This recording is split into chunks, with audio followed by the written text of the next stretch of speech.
IBPS clerk டே 1 முடிஞ்சிருச்சு, 4 shift முடிஞ்சிருக்கு. ஓரளவு பார்த்தீங்க அப்படின்னா ரொம்ப டிஃபிகல்ட்டுலாம் சொல்ல முடியாதுப்பா, ஓரளவுக்கு ஈஸி டு மாடரேட் லெவலில் தான் இருந்துச்சு கொஷின் பேப்பர். ஸோ உங்களோட ஸ்லாட்டில் எதுவும் டிஃபிகல்ட்டிஸ் ஃபேஸ் பண்ணியிருந்தீங்க அப்படின்னா கமெண்ட் பாக்ஸில் சொல்லுங்கள். உங்களோட ஸ்லாட்டில் நீங்கள் எவ்வளோ அட்டெம்ப்ட் கொடுத்துருக்கீங்க ப்ளஸ் அக்யூரசி என்ன மெயின்டைன் பண்ணியிருக்கீங்கன்றதையும் காமெண்ட் பாக்ஸில் கண்டிப்பாக மென்ஷன் பண்ணுங்கள். ஸோ ஸ்லாட் வைஸ் இப்போ ஸ்லாட் 3னா 368 அப்படின்ற மாதிரி எவ்வளோ அட்டெம்ப்ட்டோ அதை போடுங்க. ஸோ ஆக்சுவலாக அந்த வீடியோவில் நான் மெயினாக சொல்லணுன்றது என்னென்னா, நான் ஃபால்ஸ் ஹோப்லாம் தர விரும்பலை. SBI மாதிரி IBPS கிளர்க் வந்து அப்படியே கிராஜுவலாக வந்து இன்க்ரீஸ் பண்ணுறதுலாம் கிடையாது. கட் ஆஃபை திடீர்னு ஃப்ளக்சுவேட் ஆகும், திடீர்னு அதிகமாகும், திடீர்னு கம்மியாகும். ஸோ அரவுண்ட் 65 இது வந்து SBI கிளர்க் மாதிரி வந்து 55 போட்டிருந்தாலே ஹோப் பண்ணலாம் அப்படின்லாம் நான் சொல்ல மாட்டேன். ஆக்சுவலாக 65 அண்ட் அரவுண்ட் வந்து குட் அட்டெம்ப்ட்ஸ்ப்பா இதுக்கு.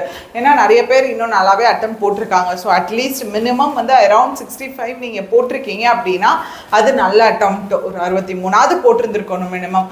ஸோ அதுக்கு மேலே இருந்தீங்க அப்படின்னா தான் ஓரளவுக்கு இது குட் அட்டெம்ப்ட்டு நம்மளால் கன்சிடர் பண்ண முடியும். ஸோ எக்ஸ்பெக்டட் கட் ஆஃப் பொறுத்த வரைக்கும் ஸ்லாட்ஸ் எல்லாம் முடியட்டும்.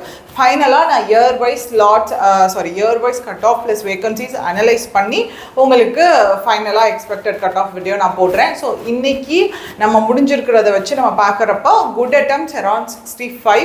ஸோ 65 அரௌண்ட் நீங்கள் போட்டிருந்தீங்கனாலே கண்டிப்பாக நீங்கள் மெயின்ஸ்க்கு படிக்க ஆரம்பிச்சிருங்க. கண்டிப்பாக எக்ஸ்பெக்ட் பண்ணலாம் உங்களோட அக்யூரஸியை பொறுத்து.